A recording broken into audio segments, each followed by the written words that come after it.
Selamat malam.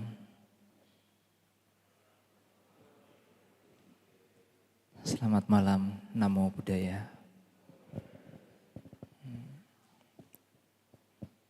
Apa kabar? Baik. Langsung saja kalau ada pertanyaan. Supaya Bantenya nggak banyak basa-basi. Kadang saya juga bertanya-tanya, apakah Sang Buddha sebelum Dhammadesana ada pertanyaan, apa kabar gitu. Jadi kadang Bantenya itu banyak basa-basi ya. Kalau kita lihat di dalam suta-suta Tripitaka yang ada itu, mana ada basa-basi kayak gitu. Apa kabar?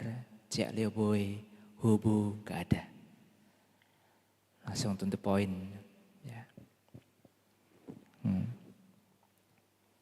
Ada? Ya.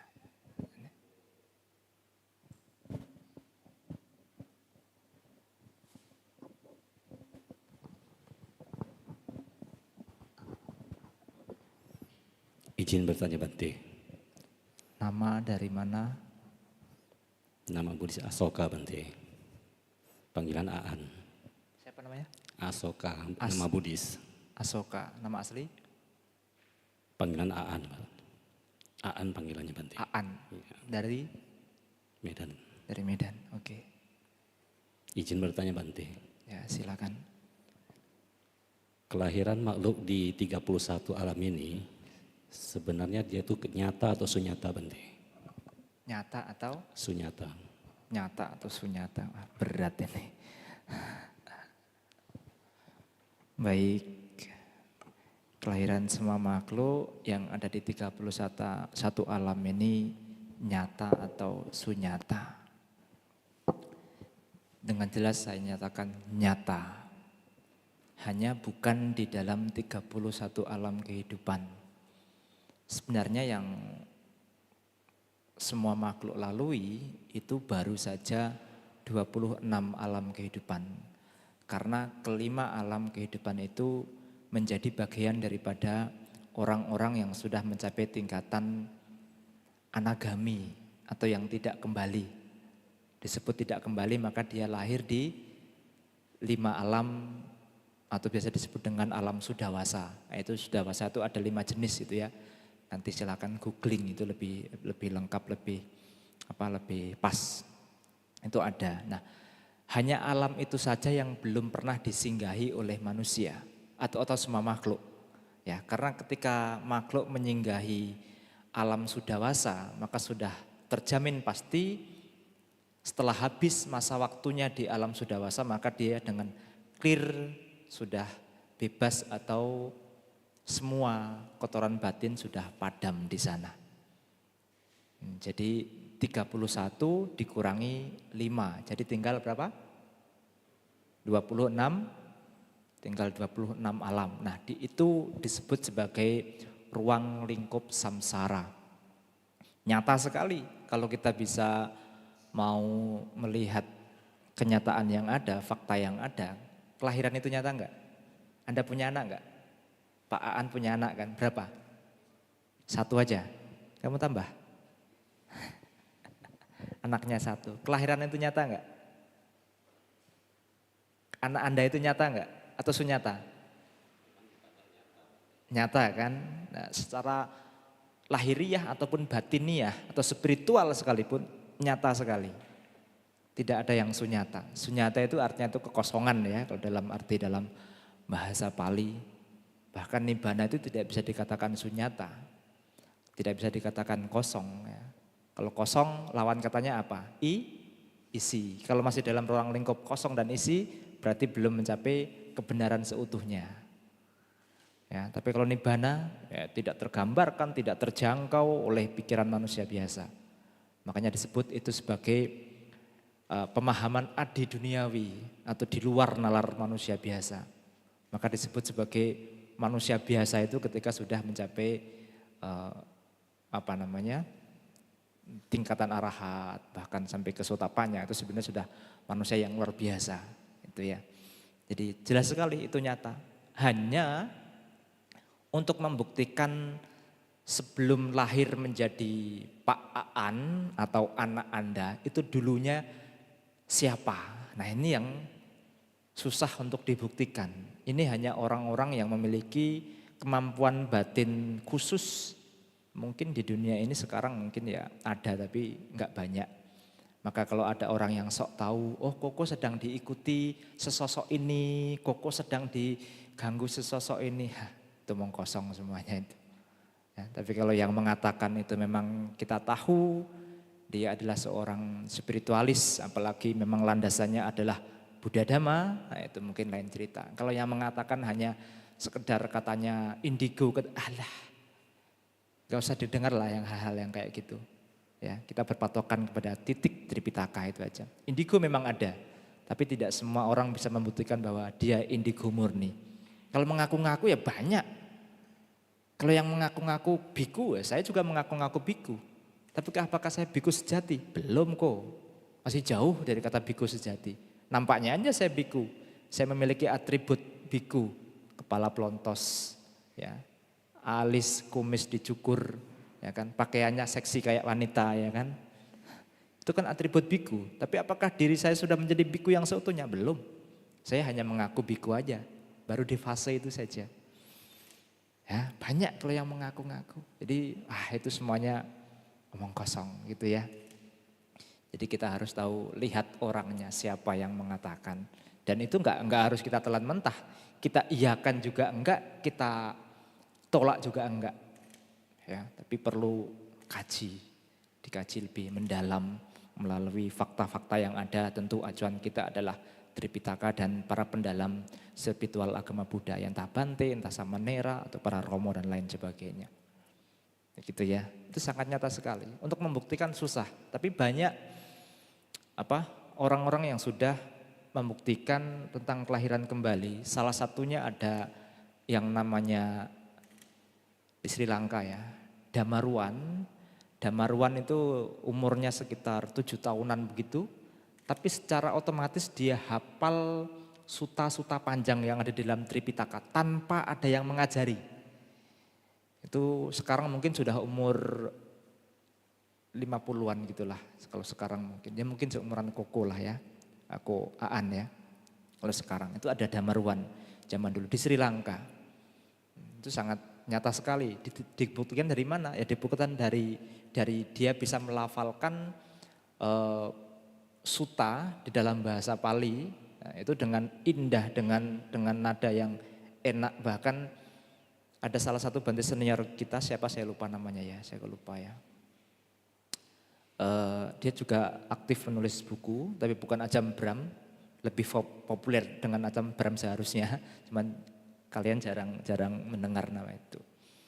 Nah itu beliau menyatakan dengan tegas bahwasanya kalau memang anak ini benar dialek yang diucapkan tata cara bahasa Pali itu seperti ini, berarti mungkin ini beliau adalah dialek daripada 500 tahun yang lalu.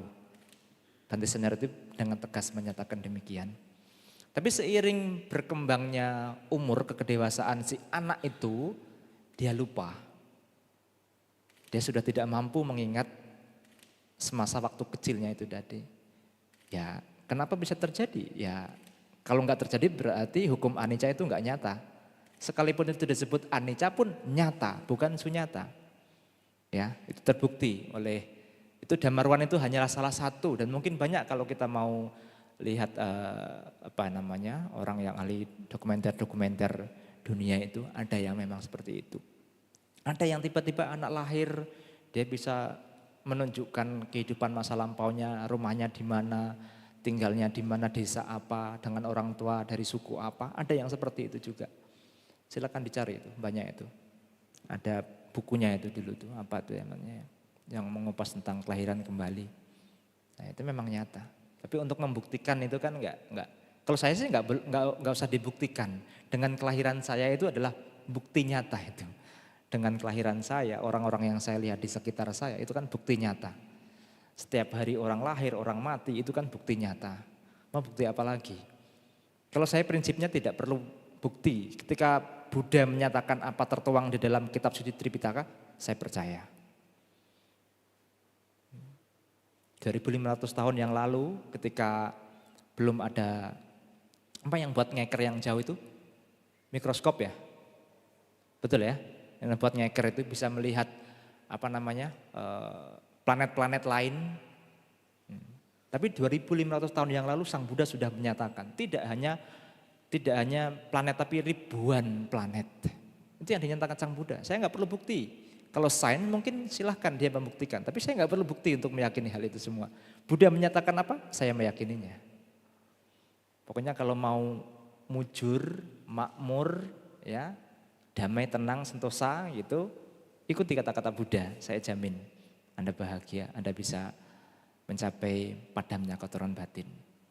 Menjadi kelemahan kita itu kan Buddha menyatakan apa, Tripitaka menyatakan apa, guru-guru besar menyatakan apa, kita selalu berlawanan arah. Oh enggak Bante, menurut saya seperti ini. Menurut saya semua. Lalu yang menurut Tripitaka yang kayak mana? Enggak pernah dipelajari. Menurut saya, menurut asumsi saya, menurut turun-temurun kakek nenek saya seperti ini. Terus seperti itu. Makanya jelas, kamu beragama apa kitab suci kamu, pelajari, hayati dan diamalkan. Itu sudah lebih daripada cukup ya. Mudah-mudahan bisa menjawab koaan ya. Oke, terima kasih. Ada lagi?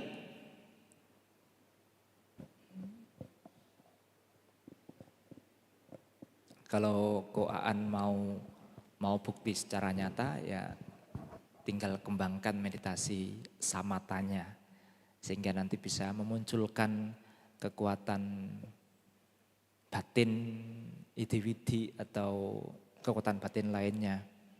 Kekuatan batin idiwidi itu dia bisa ya seperti kayak Bante Ponggalana itu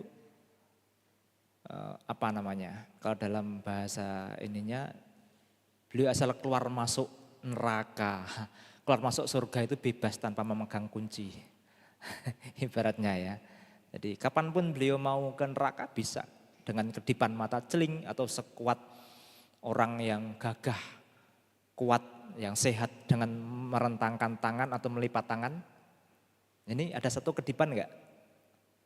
Ada sekedipan mata enggak? Ya kan orang kuat, cepat kali ini kan.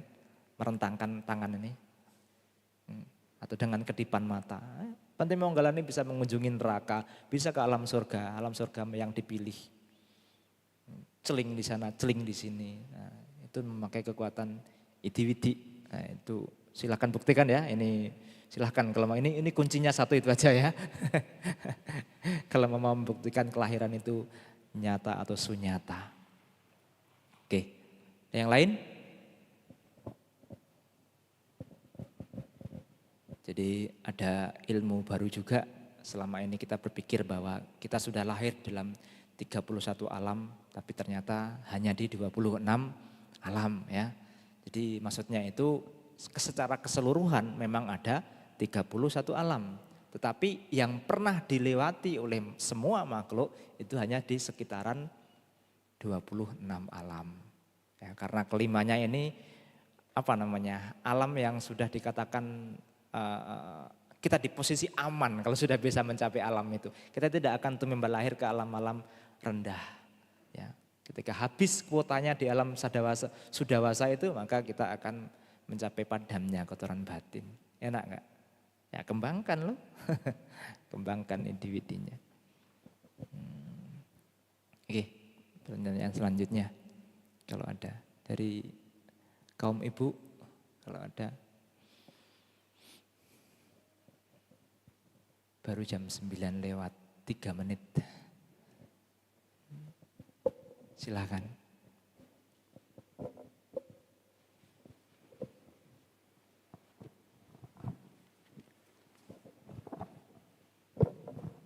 Namo Buddhaya Bante, izin bertanya. Silakan. Sama-sama di itu sebenarnya gimana ya Bante? Terus kalau meditasi samatha itu kadang kan kita kan kayak berinteraksi sehari-hari gitu kan. Kadang waktu mau meditasi itu kadang kondisi batin itu kan nggak menentu. Kadang bisa dengan cepat kita bisa tenang. Terus kadang kita bisa berusaha untuk tenang tapi pikiran itu malah lari ke sana kemari gitu Bante. Malah kadang itu waktu kita duduk itu mungkin kita bisa tenang bentar. Terus nanti pikirannya udah mulai ke sana kemari gitu. Kita berusaha untuk tenangkan lagi, terus kadang itu pikiran itu susah untuk ditenangkan Bante, malah kadang lari ke sana kemari, nanti tenang bentar, nanti lari lagi ke sana kemari. Kadang bahkan sampai udah mau selesai meditasi itu pikirannya masih susah untuk masih liar gitu Bante. Cara buat tenanginnya itu gimana ya Bante? Makasih. Atau biasanya kan pakai teknik meditasi anapanasati. Apa ada metode yang lain atau objek yang lain lebih gampang buat tenang? Makasih Bante. Baik, apa itu sama samadhi ya? Sama samadhi adalah konsentrasi benar atau meditasi benar yang berlandaskan pada perhatian yang dikembangkan, yang dibarengi dengan perhatian bijaksana, kesadaran bijaksana. Kemudian perhatian itu menjadi atau kesadaran itu menjadi kokoh kuat sehingga yang nantinya akan mengarah pada jana 1, jana 2, jana 3 dan jana 4 sehingga mampu mengatasi 5 pancaniwarana atau 5 rintangan batin itu tidak muncul ke permukaan, ditekan dengan cara melalui jana itu sendiri. Jadi sama samadhi adalah konsentrasi yang dibangun dengan kuat yang mengarah pada tercapainya jana 1, jana 2, jana 3 dan jana 4. Nah, begitu. Teknisnya mungkin bisa dicari nanti ya. Kemudian cara mengatasi batin yang liar seperti itu biasanya kita memakai anapanasati karena itu sebagai objek yang paling mewakili semua karakter. Ketika Anda mau merenungkan kematian pun boleh. Anda mau merenungkan mayat atau ketidakindahan, nah itu pun boleh ya. Setelah kematian ataupun mayat yang sudah menjadi mayat, proses menjadi mayat itu bagaimana? Itu juga boleh. Itu bisa fungsinya itu bisa untuk mengurangi nafsu indrawi kita. Itu bisa turun dari situ. Itu juga boleh. Sebenarnya ada 40 objek ya. Tapi anapanasati itu untuk memakili. Ibu bapak tahu enggak apa yang disebut sebagai pengendalian? Gimana itu pengendalian? Kita sering mendengar kata pengendalian tapi mungkin teknisnya jarang orang yang tahu. Karena faktanya ketika batin kita liar, kita berusaha untuk mengendalikan sekuat tenaga, justru malah semakin liar. Kalau semakin liar jalan satu-satunya kita harus mengikuti arus pikiran itu sendiri. Oh, batin saya sedang bergejolak nih. Oh, oke, akan saya ikuti dengan senyum-senyum aja. Oh, lagi bergejolak. Kamu lagi ngapain? Kamu lagi memikirkan orang yang kamu benci. Oke, sampai mana sih kamu membenci seorang itu? Terus kita ikuti. Tapi jangan ditumpahkan ya. Jangan ditumpahkan melalui kata-kata ataupun tindakan jasmani. Hanya diikuti melalui alur pikiran gitu sendiri. Jadi ibarat kita di tengah-tengah arus yang kuat, ketika kita tidak kokoh, maka kita akan terpental, terlempar jauh. Salah satunya apa? Jalan satu-satunya apa? Kalau kita belum kokoh, mengikuti alurnya.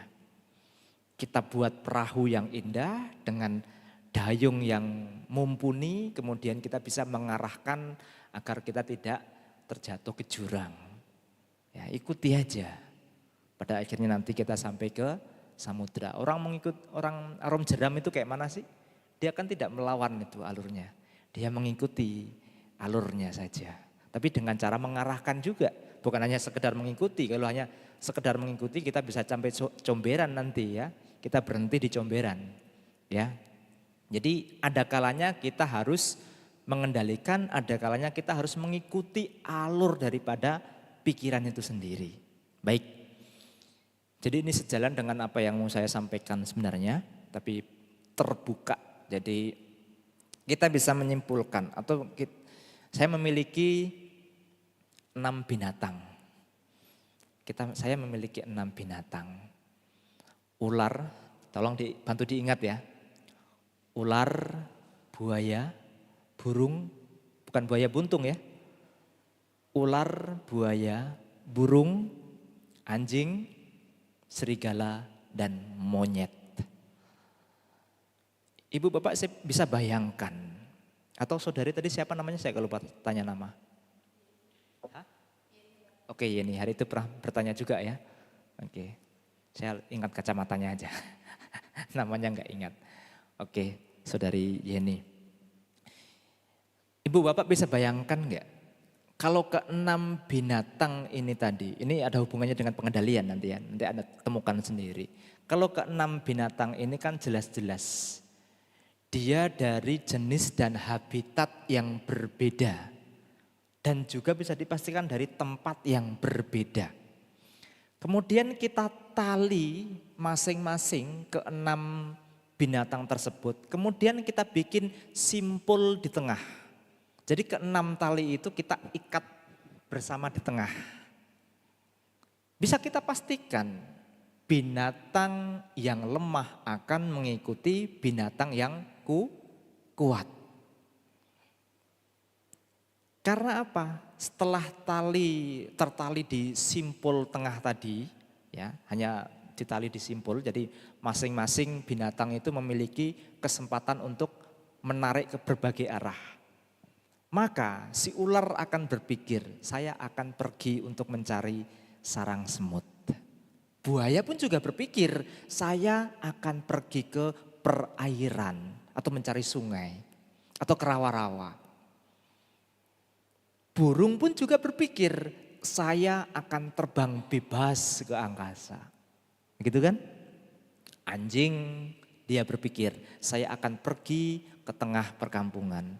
Serigala juga berpikir, saya akan pergi ke tengah pekuburan atau ke tempat pemakaman.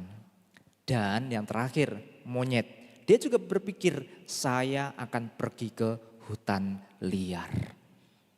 Jadi masing-masing saling tarik-menarik nih. Tarik-menarik. Karena sesuai dengan harapan dan keinginannya. Jadi mana binatang yang terlemah, mana binatang yang paling kuat. Yang paling kuat itu akan menyeret yang lain. Dan yang lemah akan secara otomatis mengikuti yang kuat. Ini contoh pertama. Contoh yang kedua, sama. Ke-6 binatangnya sama. Hanya cara menalinya yang berbeda. Kalau tadi hanya disimpulkan tali di tengah, contoh yang kedua ini ditali tapi kita harus membuat pancang yang kuat dulu. Kita harus membuat pilar yang kuat dulu. Kemudian baru ke-6 binatang itu kita tali di tiang pancang. Kalau yang pertama tadi kan hanya ditali simpulnya aja, tidak ada tiang pancangnya. Yang kedua ditali di tiang pancang.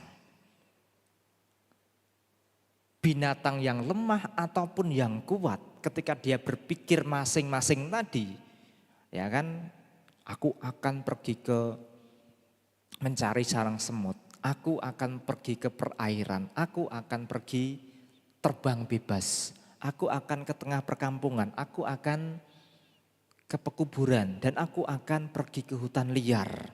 Tapi pada faktanya talinya itu tertali di pancang yang kuat. Yang terjadi apa? Ke-6 binatang itu menjadi capek dan dia terikat atau lambat laun akan berhenti dengan sendirinya di dekat tiang pancang yang kuat itu tadi Ibu Bapak. Ke-6 binatang ini tidak lain tidak bukan bagaikan landasan batin kita. Kita memiliki panca indera ditambah satu lagi yaitu kesan-kesan batin. Jadi kita memiliki 6 landasan batin. Dari mata, apapun objek yang kita lihat atau bentuk yang kita lihat. Dari telinga, apapun suara yang muncul. Dari hidung, apapun aroma yang muncul. Dari lidah, apapun yang kita kecap. Dari badan jasmani apapun yang tersentuh, dan dari batin apapun objek batin itu. Membuat panca indera itu, kotoran batin itu keluar dan saling tarik menarik. Mana yang lebih kuat? Kalau yang paling kuat itu adalah kita baru bersentuhan dengan mata melihat objek yang kita sukai, maka kita akan tertarik ke sana untuk melekati. Kalau mata baru melihat objek, benda yang tidak kita sukai, maka kita akan berantipati atau menolaknya. Tiuk Bu. Ketika objek mata mulai melemah atau teralihkan dengan objek yang lebih kuat, apa itu? Telinga atau suara. Kita mendengar musik, alunan musik yang merdu yang kita sukai, maka batin kita akan menyongsong ke sana untuk melekatinya. Ketika kita mendengar hal-hal yang tidak bikin nyaman di dalam batin kita, umpatan, cacian, makian, maka batin kita akan menyongsong ke sana kemudian berantipati di sana. Aku tidak mau suara seperti ini. Begitu pula terjadi dengan landasan batin yang lainnya juga sama. Intinya apa? Kita selalu dipermainkan oleh apa yang kita lekati dan apa yang kita tolak atau antipati. Tapi kalau di sini kita memiliki pancang yang kuat yang dinamakan sati atau perhatian bijaksana, maka kita tidak akan mudah terkecoh oleh sesuatu yang kita anggap membahagiakan, sesuatu yang kita anggap tidak membahagiakan. Batin kita sudah tenang, seimbang. Kita tidak mudah terkecoh lagi. Itulah yang disebut sebagai pengendalian.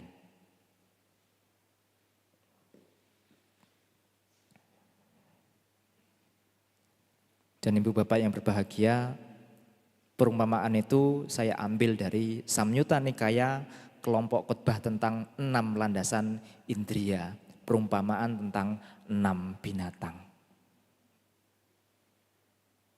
Jadi tidak lain tidak bukan itu adalah 6 landasan indria kita. Kalau beberapa minggu yang lalu saya lihat di thumbnail YouTube-nya, itu Bante Tanawaro menyampaikan tentang pancamara atau ada 5 gangguan atau disebut sebagai penghalang ya. Dan baru-baru ini juga kalau nggak salah Bante Asin Keminda menceramahkan tentang pancamara ini juga. Dari kelima mara itu hanya 1 yang dari luar diri kita. Dan keempat-empatnya ada di dalam diri kita. Hanya 1 yang paling berbahaya, yaitu tentang kilesa mara. Mara yang berhubungan dengan kotoran batin kita. Lihat kan Saudari Yeni, ketika kotoran batin itu muncul, melekati apa yang disukai, menolak apa yang tidak disukai, apa yang terjadi? Batin itu menggelegak, bergolak, ombaknya nggak habis-habis. Terus dihantem-hantem, berusaha untuk menang, nggak bisa tenang. Justru semakin kita lawan dia akan semakin kuat. Gitu ya, tergantung objeknya apa. Kalau objeknya yang kita lihat itu adalah sebuah kebencian, apalagi kita lagi bermusuhan dengan seseorang, lagi patah hati, tidak mendapatkan apa yang diinginkan misalnya, nah itu bencinya sangat luar biasa. Tapi kalau kita tahu, semoga aku berbahagia, semoga dia berbahagia. Jauh batin akan lebih tenang ketimbang kita memikirkan kebencian si dia. Jangan bilang begini, semoga aku berbahagia, semoga dia menderita. Sesat itu. Buddha tidak pernah mengajarkan hal itu. Ya, tapi semoga aku berbahagia, dia pun semoga berbahagia. Semoga aku berbahagia dengan caraku, semoga dia pun bahagia dengan caranya.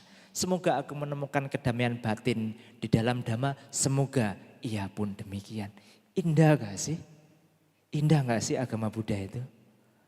Itu namanya baru meta namanya. Bukan meta lokal, tapi itu internasional. Ya, kita jangan melekati kotoran batin kita itu. Karena sifat daripada panca indera kita itu terus untuk dilekati, dilekati, dilekati. Ya, bisa ditangkap Saudari Yeni? Terima kasih, semoga perumpamaannya sampai di dalam hati dan bisa dibawa ke rumah, disimpan di dalam perpustakaan hati kita masing-masing. Ya, jangan-jangan nanti setelah keluar pintu ditanya, tadi Bante menyampaikan apa? Lupa Wak Mencaya. Ya, bisa dimengerti ya? Oke, terima kasih. Ada lagi?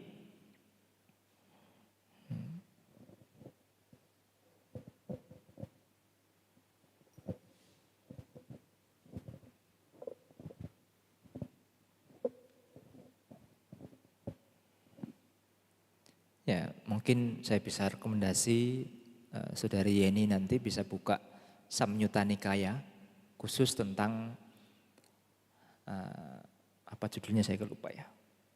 Soalnya Tripitaka itu banyak, jadi banyak subjudulnya, jadi kalau enggak ini agak ini ya.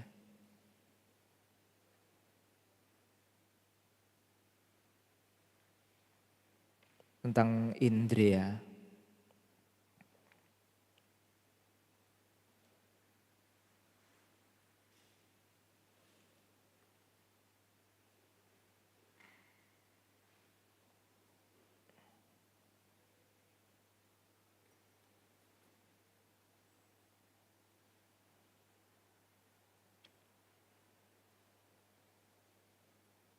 Samyutta Nikaya yang berhubungan dengan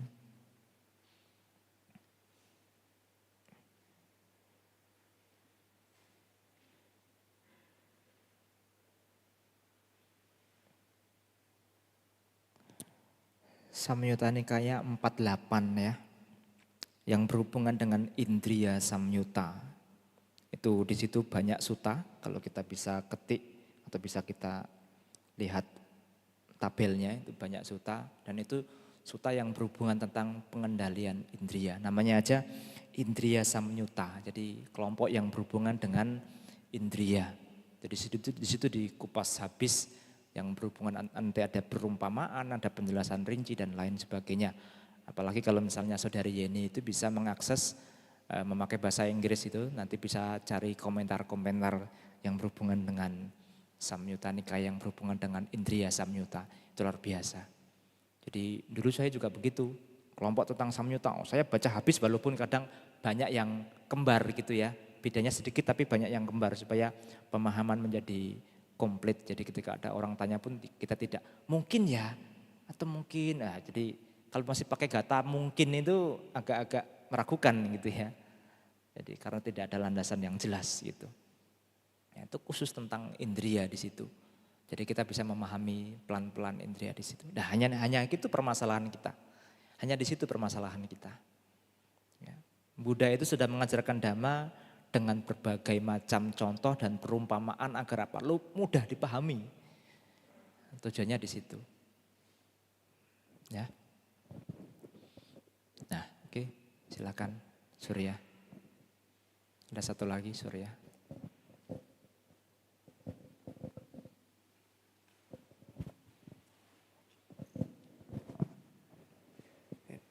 Namo Buddhaya Bante. Namo Buddhaya. Saya mau tanya Bante, dalam kehidupan sehari-hari, misalnya ketika kita berpikir sesuatu yang kurang baik, kemudian kita menyadarinya, apakah itu termasuk vipassana Bante? Dan ketika kita menyadarinya dan terus-menerus mempraktekannya dalam sehari-hari, apakah nantinya pikiran yang tidak baik itu lama-lama bisa hilang gitu Bante? Terima kasih. Baik, yang berhubungan dengan pikiran buruk berarti ya. Pikiran buruk tapi belum sampai termanifestasi pada ucapan dan tindakan. Hanya masih di dalam batin. Oke, tidak masalah. Muncul menyadari tidak hanya sekedar menyadari, tetapi harus ada daya upaya untuk memotong. Sering saya nyatakan di ruangan ini, Longpo Dun atau guru besar, ya saya termasuk cicitnya ya. Cucu ya, bukan cicit, cucu. Ketika ketemu dengan Raja Thailand yang ke-9 itu ditanya, Longpo, semua kotoran batin itu kan muncul di dalam batin kita. Jadi mana yang harus dipotong terlebih dahulu? Longpo dengan gampang menjawab, apapun yang muncul duluan ya itu dipotong duluan. Apapun yang muncul, misalnya muncul muncul ingin mencelakai orang lain atau ada hal-hal yang buruk lainnya misalnya, langsung dipotong. Jangan sampai pikiran buruk itu berkembang, bermanifestasi menjadi ucapan dan tindakan. Itu yang tidak boleh. Dipotong dengan cara apa? Mengalihkan. Atau kita bisa nenfo, atau kita bisa kalau lagi kerja mungkin ya langsung cari pekerjaan dan lain sebagainya. Membikin pikiran itu sibuk, tapi sibuknya ke arah yang baik, bukan sibuk memikirkan objek yang buruk. Itu lain cerita ya. Kalau orang suka ngayal lain cerita itu ya. Nah itu harus dipotong, harus ada daya upaya untuk memotongnya. Bukan hanya sekedar menyadari, ya, tapi memotong, langsung dipotong dengan mengalihkan itu tadi. Apapun objeknya, ya, apapun ragam batinnya, sesuatu ya, tentunya yang berhubungan dengan hal yang buruk ya, langsung dipotong, dialihkan. Misalnya, saya nggak suka nih dengan Surya, misalnya muncul di sini, langsung dipotong. Amin tofu, amin tofu, amin tofu, amin tofu. Itu nama budaya, nama budaya, nama budaya. Gitu aja. Ya, memang itu sifat dari pikiran, nggak apa-apa, muncul lagi nggak apa-apa. Terus potong terus. Jangan biarkan Buddha itu kalah dengan objek yang buruk. Buddha harus menjadi isian batin kita 100% kalau bisa. Kalau bisa itu bahkan keringat kita pun munculnya Buddha itu ya. Jadi keringat kita itu semua pori-pori kita tuh berbisik Buddha itu ya. Ya. Buddha jangan diletakkan di altar, Buddha jangan letakkan di tempat Tiamhyo. Nanti ketika Anda keluar udah lupa, letakkan di dalam batin kita. Kita kan sering kan, kita ke wihara yuk ketemu Buddha, pai-pai di sana. Lah emang kalau kita nggak ke wihara, emang kalau kita nggak di depan altar, kita nggak punya Buddha.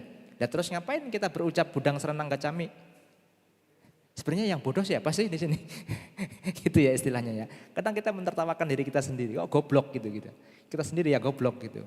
Udah jelas-jelas itu, pusaka Budang Serenang Gacami, ya di sini, bukan ada di sini. Ini kan manusia itu kadang lucu nggak? Buat patung sendiri dengan seleranya sendiri, yang suka Tiongkok, Myanmar, Thailand, India gitu kan. Pesan patung di mana, kemudian bawa ke rumah, disakralkan, kemudian di situ disembah-sembah, ya kan? Itu kan bentuk konsep sembahyang yang sudah umum lah.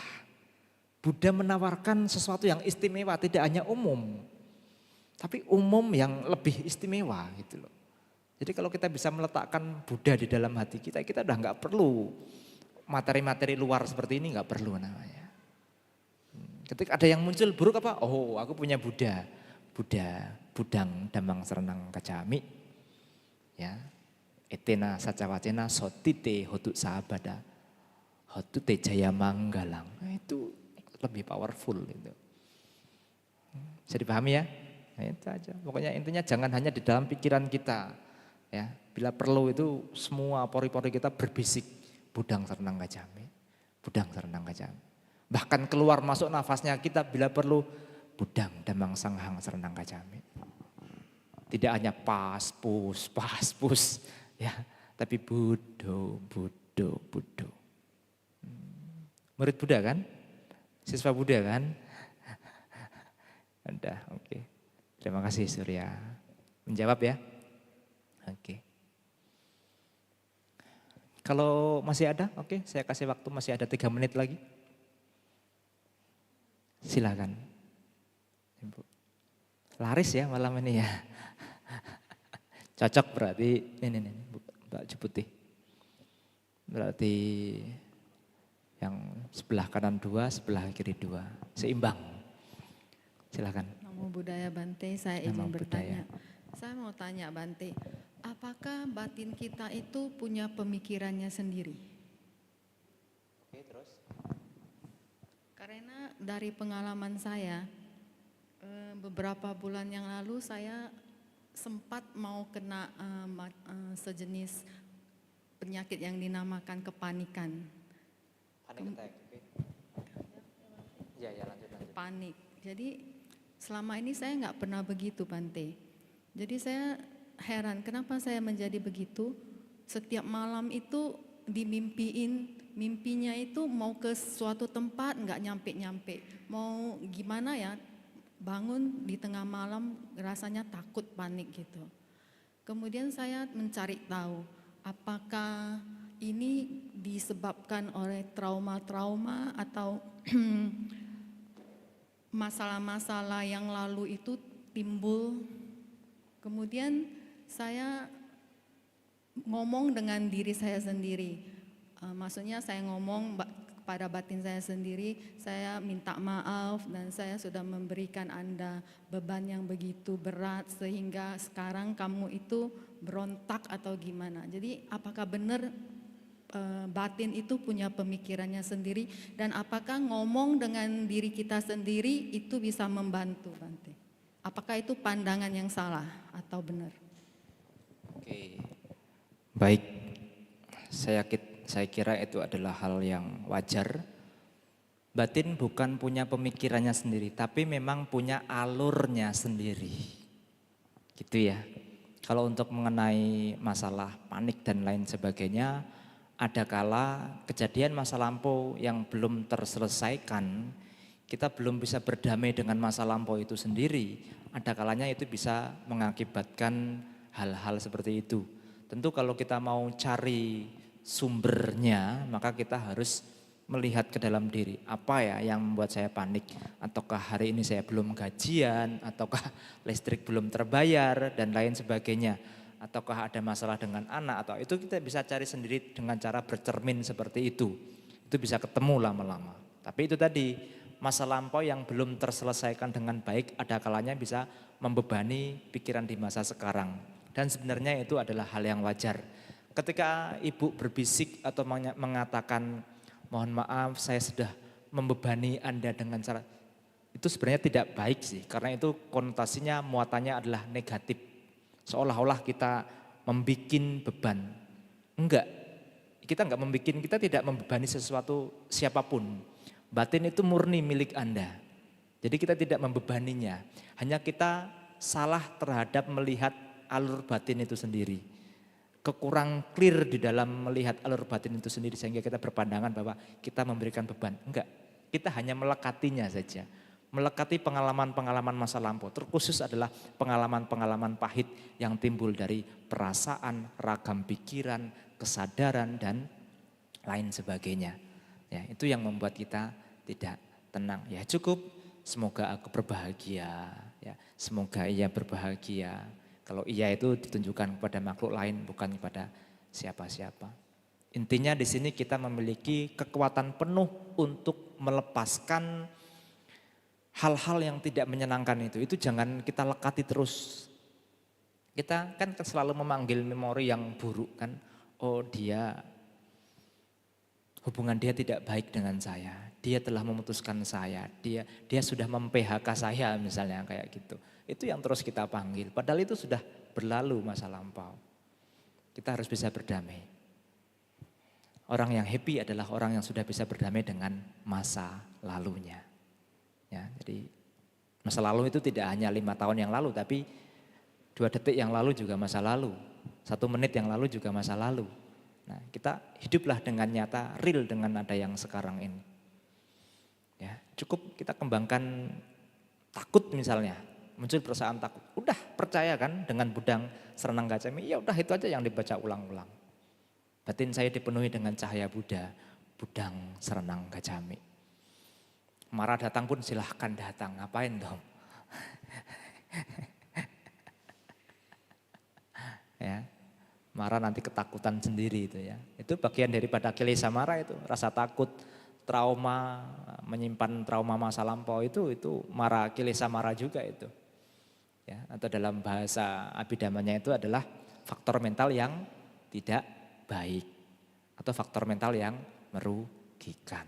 Itu termasuk komentar yang merugikan. Ya, jadi batin kita itu memiliki alurnya sendiri memang, bukan pemikirannya sendiri, tapi alurnya sendiri. Jadi kita perlu cara pandang yang benar di situ. Jadi pancakanda itu kan jelas ya. Pancakanda, pancu, padana, kanda, duka. Jadi kita tuh melekati 4 objek kelompok kehidupan itu tadi. Itu yang membuat kita stres lah, frustasi lah dan lain sebagainya. Itu yang membuat. Yang membuat apa? Kemelekatannya itu tadi. Bahkan di ruangan ini sering saya sampaikan juga. Kemelekatan itu ibarat seperti kayak bola duri yang sangat tajam. Yang terus kita genggam semakin erat, semakin kencang, maka kita sendiri yang rugi dan terluka. Tapi kalau kita mau melepaskan genggaman itu, maka luka itu akan mengering dan sembuh. Kita kan maunya melekat itu.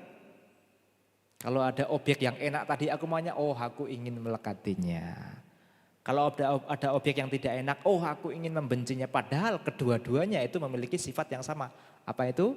Kemelekatan. Kita tidak sadar di situ karena belum adanya pancang yang kuat itu tadi.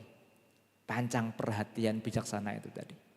Gunanya kita bermeditasi Selasa Kamis, kita mengembangkan meditasi melalui hari Uposatha Cai Cabgo, mengikuti retret di akhir tahun atau di Idul Fitri, tujuannya adalah membuat pancang itu semakin besar, semakin tinggi, semakin kokoh.